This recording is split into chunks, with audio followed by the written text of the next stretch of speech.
The 2020 Chevrolet Silverado is here and can be customized to be your perfect truck, especially when compared to the 2020 Ford F-150.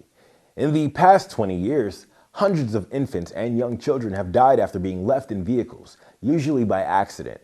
When turning the vehicle off, drivers of the Chevrolet Silverado are reminded to check the back seat if they previously opened the rear door before starting out. The F-150 doesn't offer a backseat reminder. On those cold mornings, the Chevrolet Silverado 730 amp battery is a surefire start, opposed to the 610 amp battery the Ford F-150 carries, is not as powerful. In the brakes and stopping test applied by car and driver, the Chevrolet Silverado outshines the Ford F-150 by stopping 31 feet sooner.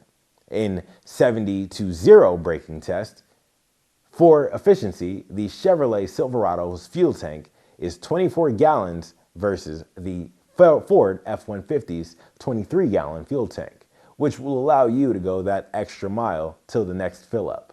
For a smoother ride and more stable handling, the Chevrolet Silverado offers a longer wheel than the Ford F-150. Come in today and see the Chevrolet Silverado and take it on a free 48-hour test drive. Once you purchase it, we will cover it with our free lifetime warranty.